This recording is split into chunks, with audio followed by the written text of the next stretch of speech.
مساکین کے، نیڈی کے، ڈپرائیوڈ کے، وفی اموالہم حق للسائل والمحروم، اس کی نفی کرتے ہیں، حالانکہ ان کے اموال میں دو طبقات کا حق ہے، سائلین کا، محرومین کا۔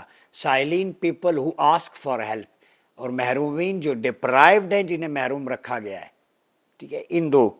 پھر معاشرتی ذمہ داریوں سے غفلت پہ تنبیہ کی گئی ہے، اور یہ صورت ان لوگوں کے لیے بھی تنبیہ ہے جو ظاہری طور پر مسلمان ہونے کا دعویٰ تو کرتے ہیں، مسلمان ہیں، لیکن ان کے اعمال میں خلوص اور ایمپتھی، ڈیڈیکیشن اور ایمپتھی کا لیک کرتے ہیں، یعنی وہ جو ہے انسانی ہمدردی اور خلوص سے خالی ہوتا ہے ان کا عمل۔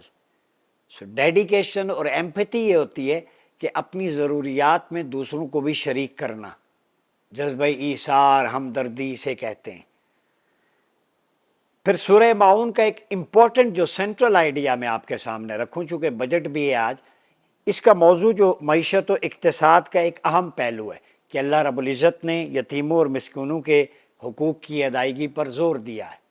اور اگر شروع میں ہم دیکھیں، سورت کا آغاز ہوتا ہے ارأیت الذی یکذب بالدین، آپ صلی اللہ علیہ وسلم نہیں دیکھتے کہ دین کی تکذیب کون کر رہا ہے، دین کو نیگلیکٹ، جھٹلا کون رہا ہے۔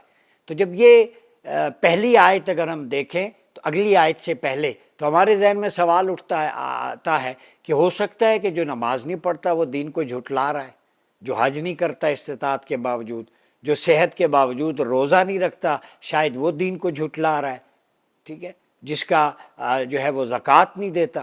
تو یہ ساری چیزیں، ان سب کی نفی کی گئی ہے۔ فرمایا یہ بندہ اصل میں دین کی تکذیب نہیں کر رہا، یہ بہت بڑا گناہ ہے دین کی تکذیب، اس کو جھٹلانا جان بوجھ کے۔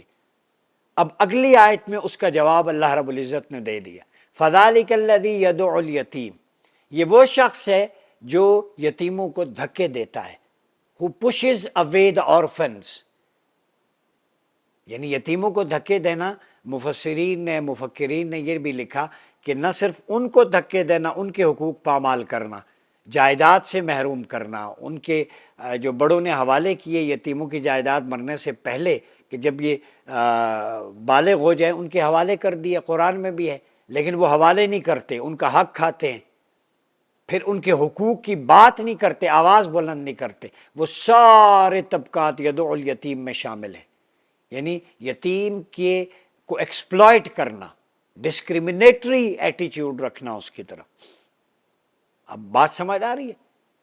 فَذَلِكَ الَّذِي يَدُعُ الْيَتِيمَ وَلَا يَحُضُّ عَلَىٰ طَعَامِ الْمِسْكِينِ، دوسرا طبقہ وہ ہے جو مسکینوں کو کھانا نہیں کھلاتا یا ترغیب نہیں دلاتا، یا ان کے بریڈ اینڈ بٹر کے لیے آواز بلند نہیں کرتا، ان کے حقوق کی، بیسک نیسیسٹیز آف لائف کے لیے سٹرگل نہیں کرتا کہ تاکہ مسکین بھی اس میں، یہ پورے اجتماعی نظام کا میکانزم دیا ہے۔ یہ جو ہے وَلَا يَحُضُّ عَلَىٰ طَعَامِ الْمِسْكِينِ، یہ ریاست اور حکام کی طرف اشارہ ہے اللہ رب العزت، جن کے ہاتھ میں زمام اقتدار ہے، وہ مسکینوں کے کھانے کا اور بنیادی ضروریات کا اہتمام نہیں کرتے۔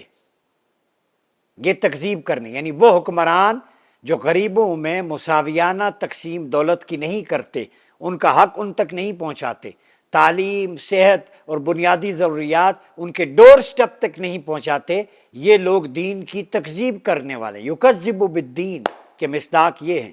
وہ حکمران کہ جن کی حکمرانی میں امیر اور غریب کا فرق زمین آسمان کا ہو، جن کی اپنی تنخواہیں 500% بڑھ جائیں، لیکن سرکاری ملازمین کی، غریبوں کی، جو پے سکیل پہ لوگ ہیں، مزدور ہے، ریڈی بان ہے، عام پبلک ہے، ان کی ویلفیئر کے لیے کوئی پروجیکٹ نہ ہو، اصل میں وہ لوگ دین کی تکذیب کر رہے ہیں۔ اب فیصلہ آپ نے کرنا ہے، میں نے نہیں، یہ میں قرآن کی زبان بتا رہا ہوں۔ آج پاکستان کی اسمبلی میں بجٹ پیش ہو رہا ہے تو ممبران پارلیمنٹ سنیں وہ دین کی تصدیق کر رہے ہیں یا آج تکذیب کر رہے ہیں۔ یہ بڑا امپورٹنٹ موضوع قرآنی صورت میں کوئی مائی کا لال چیلنج نہیں کرتا۔ آج قومی اسمبلی میں ممبر پارلیمنٹ کے پاس سنہری موقع تھا کہ وہ اعلان کریں اقدامات سے، غریب کی ویلفیئر کے پروجیکٹ سے، ٹیکس جو بیجا ٹیکس وہ لگانے کو ختم کریں، سود کے خاتمے کا اعلان کرتے، ویلفیئر غریبوں کی، نوجوانوں کی، خواتین کی، ہیلتھ کا بجٹ زیادہ ہوتا، تعلیم کا ہوتا، ڈیفنس کا ہوتا، یہ ساری چیزیں، عام آدمی کی ضروریات کا خیال رکھا جاتا، تو ہم کہتے وہ دین کی تصدیق کرنے والے۔ اب یہ آج شام تک پتہ چل جائے گا کہ ہمارے ممبران پارلیمنٹ یکذب بالدین کے کھاتے میں آتے ہیں یا یصدق بالدین کے کھاتے میں آتے ہیں۔ وہ تصدیق کرنے والے ہیں، وہ اپنے عمل سے، پالیسی سے بتائیں گے۔ آج وزیر خزانہ صاحب، آپ کا شام تک پتہ چل جائے گا آپ تکذیب کرنے والوں میں ہیں دین کی یا تصدیق کرنے والوں میں۔ چونکہ رب کہتا ہے جو یتیموں کو دھکے دیتا ہے، غریبوں کا خیال نہیں رکھتا، عوام کی داد رسی نہیں کرتا، ان کے حقوق کو پامال کرتا ہے، وہ تکذیب کرنے والا ہے۔ تو یہ بجٹ سے ریلیونٹ یہ صورت ہے۔ وَلَا يَحُضُّ عَلَىٰ طَعَامِ الْمِسْكِينِ، آج پتہ چلے گا غرباء اور مسکین کے لیے کتنا ویلفیئر پروجیکٹ بنائے۔ اور میں یہاں یہ بھی کہہ دوں، ہمارے معاشرے میں دو چیزیں، ایک ہے ہیلپ آؤٹ کرنا، سبسیڈائز کرنا چیزوں کو۔ اسلامی نظام معیشت میں ہیلپ وقتی طور ہوتی ہے، ہمیشہ کے لیے نہیں ہوتی۔ اسلام میں امپاورمنٹ ہے اسلامی نظام معیشت میں۔ اب میں فرق بتاتا ہوں، ایک شخص فارغ ہے، غریب ہے، آپ اس کو کتنا ہیلپ کریں گے؟ ایک تو مسلسل ہیلپ کریں گے، وہ کام کاج نہیں کرے گا، اس کی صحت بھی ساری خراب ہو۔ اس طرح معاشرہ جو ہے اپائج، وہ ریلائبل ہو جاتے ہیں ملک پہ، ریاست پہ، وہ اچھی مثال نہیں بنتے۔ تو اس کا بہترین طریقہ ہے وقتی طور اس کی ہیلپ کریں، لیکن ایسی پالیسیز بنائیں، ایسے انیشیٹو لیں کہ وہ روزگار بنانے کے قابل ہو جائے۔ اسے کوئی کھوکھا لگا دیں، ریڈی لے دیں، کوئی مشین لے دیں آئس کریم کی، جوس کی، وہ اپنا گزر اوقات کرے۔ یہ امپاورمنٹ ہے تاکہ باعزت روزگار کمائے اور اچھا مثال اپنی فیملی اور باقی لوگوں کے لیے بھی بنے۔ سبسیڈائز کرنا، اب میں نے دیکھا ہے، آج سنا ہے سبسڈیز بھی فلاں چیزوں پہ، وہ بھائی سبسیڈائز بالکل کریں جو غریب ہیں، بلو پاورٹی لائن ہے، لیکن ایسے پروجیکٹ، ایسی سکل ڈیولپمنٹ کریں کہ وہ نوجوان جو بے روزگار ہیں وہ قومی دھارے کا حصہ بنیں۔ آپ کا وی این اس کا مطلب نہیں ہے اب اے آئی ہے، اب آرٹیفیشل انٹیلیجنس ہے، انٹرپرینیورشپ ہے، اس میں نوجوانوں کو کھپائیں، سبجیکٹ اسپیشلسٹ اس فیلڈ میں لے کے آئیں۔ تو آج یہ پتہ چلے گا پالیسی سے کہ وہ دین کی تصدیق کر رہے ہیں یا تکذیب۔ وَلَا يَحُضُّ عَلَىٰ طَعَامِ الْمِسْكِينِ، اس کے بعد فرمایا فَوَيْلٌ لِّلْمُصَلِّينَ، ان نمازیوں کے لیے ہلاکت ہے، الَّذِينَ هُمْ عَنْ صَلَاتِهِمْ سَاهُونَ، جو اپنی نمازوں کو بھلا بیٹھے، یعنی سستی کرتے، نماز کے روحانی جو ہے مقاصد سے ناآشنا ہیں۔ نماز تو پڑھتے ہیں، وہ ایکشن ہے، لیکن نماز میں ان کی توجہ کسی اور طرف ہوتی ہے۔ اب میں یہاں کو ریلیٹ کروں گا، جب پیٹ بھوکا ہو تو توجہ خالق کی طرف نہیں رہتی۔ یہ بھی ذمہ داری حکمرانوں کی ہے کہ عوام کو اتنا ویل آف کر دیں کہ بنیادی ضروریات، کھانا پینا، روزگار، کہ جب وہ اللہ کے حضور پیش ہوں خشوع و خضوع کے ساتھ پیش ہوں۔ اس کا مطلب ہے جن لوگوں کی نمازیں جا رہی ہیں یا خشوع و خضوع نہیں ہے، وہ نماز میں بل کا، اپنے کچن کا سوچتے ہیں، یہ حکمرانوں پہ وہ سارا گناہ جائے گا کہ جنہوں نے ان کی یہ حالت ظاہر کر دی کہ اب وہ اللہ رب العزت کی عبادت بھی اس طریقے سے ڈھنگ سے نہیں کر سکتے، وہ بل کی اور دوسری چیزوں کی ٹینشن ہوتی۔ یہ اس کا معنی ہے۔ پھر الذین هم یراؤون ویمنعون الماعون، جو ریاکاری کرتے، دکھاوے کے لیے، کسی کو کچھ دے دیا، سارے جہاں میں چرچا کیے کہ بڑا سخی ہے، دیں اس ہاتھ کو نہ پتہ ہو، لوجہ اللہ دیں، پھر ایسے دیں، جنروسٹی ایسے کریں کہ پھر اللہ رب العزت آپ کی محبت لوگوں میں، دلوں میں ڈال دیتا ہے۔ یہاں جب تک ایک پروجیکٹ کی تختی نہ لگے دل کو ٹھنڈ نہیں پڑتی۔ پرائم منسٹر، چیف منسٹر کے ان کے دستے اقدس سے یہ لگا۔ مجھے ایک تختی خلافت راشدہ کے ماڈل میں بتا دیں، سیدنا عمر نے تو 43 جو نئے نظام متعارف کروائے تھے، انیشیٹوز، عمر لاز جنہیں کہتے ہیں، ولیات، ایک پہ بھی کوئی تختی بتا دیں مجھے۔ تو یہ کلچر ختم کریں۔ تو آج جو بجٹ پیش ہو رہا ہے اس میں بنیادی طور پہ سورہ الماعون کا جو لیسن ہے، وَفِي أَمْوَالِهِمْ حَقٌّ لِلسَّائِلِ وَالْمَحْرُومِ، کہ ان کے مال میں سائلین اور محرومین کا حق ہے۔ اب میں سیرت کی روشنی میں، یہ تو قرآن ہو گیا، قرآن مجید میں ایک اور جگہ سیدنا ابراہیم کی دعا ہے، رب اجعل ھذا البلد آمنا وارزق اہلہ من الثمرات۔ پہلے امن کی دعا کی، پھر معیشت کی بات کی، ثمرات کی بات کی، کہ یہاں کے رہنے والوں کو پھل دے، روزگار دے، معیشت اچھی کر، تو معیشت اچھی جو ہے اس کا دار و مدار امن کے قیام پر ہے، اور قیام امن کا دار و مدار آپ کے دفاع پہ ہے۔ تو قرآن کہتا ہے اگر معیشت اچھی کرنی ہے تو اس سے پہلے سنت ابراہیم خلیل اللہ یہ ہے کہ اپنا دفاع مضبوط کرو، اور دفاع کے لیے دفاعی بجٹ میرے خیال میں زیادہ ہونا چاہیے۔ آپ کا دفاع مضبوط ہوگا، دہشت گردی ختم ہوگی، امن ہوگا، انویسٹرز آئے گا، ملک خوشحالی کی راہ پہ گامزن ہوگا۔ تو یہ قرآنک پرسپیکٹو میں اس میں کوئی دو رائے نہیں کہ بجٹ آپ کا مضبوط ہونا چاہیے۔ اس وقت بنیانوں مرصوص ہوا ہے، ہندوستان، اسرائیل، باقی عالمی طاقتیں پھن پھیلائے بیٹھی ہیں، تو قرآنک پرسپیکٹو میں، سنت کی روشنی میں بجٹ آپ کا دفاعی وہ سٹرونگ ہونا چاہیے۔ دفاع مضبوط ہوگا، امن ہوگا، معیشت آگے چلے گی، معاملات، انویسٹر آئے گا، پہلی بات۔ دوسری آپ سسٹم کی ریاست طیبہ میں جو میں نے کئی دفعہ ہم نے بات کی، ریوائیو کرتے ہیں لیسن، مواقعات مدینہ، ہیو اور ہیو ناٹ، مہاجرین اور انصار کے درمیان جو ایک سوشو اکونامک ایگریمنٹ ہوا تھا مواقعات مدینہ کا، اس سے اکونامک ایکویلٹی آتی ہے۔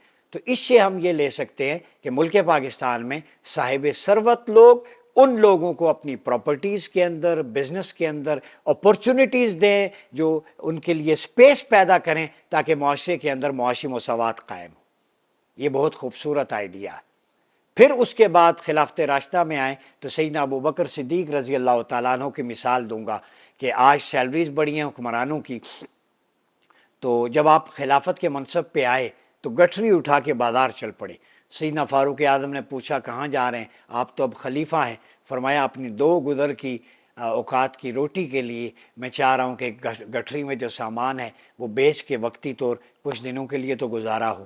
سیدنا عمر کی آنکھوں میں آنسو آ گئے۔ یہ ہمارے ممبر پارلیمنٹ سیکھیں ذرا، یہ کتابوں کی حد تک نہیں تھا۔ نام تو بڑے ادب سے چوم کے لیتے ہیں، ان کی ایٹریبیوٹس اور صفات کب لاگو کریں گے؟ منافقت ہے یہ کہ نام تو چوم کے لیں مگر کام اس کے خلاف کریں، یہ سب سے بڑی منافقت ہے۔ سیدنا عمر نے فرمایا آپ نے ہمیں مشکل میں ڈال دیا ہے، آپ کی کوئی سیلری ہونی چاہیے۔ تو آپ نے فرمایا کتنی ہو؟ تو آپ نے فرمایا بیت المال سے جتنا 2 وقت کی روٹی میرا گزر اوقات ہو جائے۔ جب خلافت سے ہٹوں گا تو میری جو جمع پونجی ہے بیچ کے وہ بیت المال میں جمع کروا دیں، جتنا میں نے کھانا کھایا ہوگا۔ قربان صدیق اکبر آپ کی عظمت پہ۔ یہ حکمران تو ان کے جوتے کی خاک کے برابر نہیں، نام ان کا ادب سے لیں گے لیکن نظام نافذ نہیں کرنا۔ آج 500% اپنے سیلری، کیا تیر مارا ہے کہ 500 گنا سیلریز بڑھ گئی ہیں؟ 13 لاکھ روپے اسپیکر کی ہو گئی، باقیوں کی کون سا تیر مارا؟ کون سی نئی پالیسی دی ہے؟ جو کلمے کی بنیاد پہ ملک تھا وہاں پہ اسلامی معیشت کو آپ نے ذبح کیا ہے، قتل عام کیا ہے سود کی چھری سے، یہ سود کے کھنڈے چاقو سے آپ نے ذبح کیا ہے اسلامی معیشت کو۔ جب تک نہیں نکلیں گے خیر و برکت کیسے؟ آپ اللہ رسول سے حالت جنگ میں معاذ اللہ۔ پھر سیدنا عمر فاروق کے دور میں عاصم بن عمر کو تحفہ ملتا ہے تو سیدنا عمر اپنے بیٹے سے کہتے ہیں میں ہیڈ آف اسٹیٹ امیر المومنین ہوں، لہذا یہ تحفہ یمن کے حاکم کو کہو کہ بیت المال میں جمع ہوگا۔ بیت المال میں جمع کروایا کہ میں امیر المومنین ہوں، میرے بیٹے کا کوئی حق نہیں۔ یہاں گاڑیاں گھڑیاں کیا سے کیا اونے پونے داموں بیچ کے اپنی جیب میں پیسہ ڈال لی۔ یہاں بھی وائلیشن کہ توشہ خانے کا اصول سیدنا عمر نے متعین کر دیا تھا کہ جو حکمرانوں کو تحائف ملیں گے وہ عوام کی امانت ہوتے ہیں، وہ بیت المال میں جمع ہوتے ہیں۔ سیدنا عثمان کی جنراسٹی کہ نان مسلم مائنورٹیز کے لیے آپ نے لنگر بنوائے، لنگر خانے، اور وہاں پہ لکھا ہوتا ہے کسی مذہب کی کسی کی تفریق نہیں ہے، سارے آ کے وہاں پہ کھانا کھاتے۔ سیدنا عمر کے دور میں شیر خوار بچوں کے لیے دودھ بیت المال سے جاتا تھا۔ یہ انیشیٹوز ہوتے ہیں، یہ اکونامک ایکویلٹی ہوتی۔ سیدنا علی کرم اللہ وجہ الکریم کے دور میں وہ جو کسی کو نگران بنایا جاتا حکومت میں، عامل یا گورنر، تو اس کا حساب کتاب بزنس سارا چیک کیا جاتا۔ جب وہ اس عہدے سے واپس آتا تو محاسبہ کیا جاتا، کوئی ایکسٹرا بلونگنگ ہے تو سزا بھی ہوتی، جرمانہ بھی ہوتا اور ہمیشہ کے لیے نااہل ہوتا۔ تو یہ نظام جو پاکستان میں ہے یہ غلاظت بھرا ڈیر ہے۔ آج بھی ہم نے بجٹ دیکھ لیا، آپ سورہ معون کو وائلیٹ کر رہے ہیں، تکذیب کر رہے ہیں دین کی۔ سورہ معون کی روشنی میں دین کی تکذیب صرف نماز روزہ چھوڑنا نہیں ہے، دین کی تکذیب غریبوں کے حقوق پامال کرنا، اپنی تنخواہیں 500 بڑھانا اور ملازمین کی 10 سے 20% بڑھانا کتنا کھلا تعداد ہے۔ سیدنا عمر رضی اللہ تعالیٰ عنہ کی سیرت اگر اپنائیں، سیدنا ابوبکر کی، کہ غریب مدینے کا مزدور اس کی تنخواہ بڑھے گی تو پھر خلیفہ وقت کی خود بخود بڑھے گی، اور وہ اتنی ہوتی۔ تو یہ میرے خیال میں ڈسکرمنیٹری لاز ہمیں ختم کرنے پڑیں گے۔ تکمیل پاکستان موومنٹ کا یہی مدعا ہے کہ اس ملک کو خلافہ اعلیٰ منہاج نبوہ کے مطابق چلائیں۔ سورہ ماعون کے لیسنز اگر ہم صرف امپلیمنٹ کر دیں پاکستان میں، تو اس سے میرے خیال میں معاشرے میں ایک معاشی اعتدال اور توازن پیدا ہوگا۔ اپنا بہت خیال رکھیے گا۔ اپنے میزبان ڈاکٹر عمر ریاض عباسی کو اجازت دیجیے۔ اللہ حافظ۔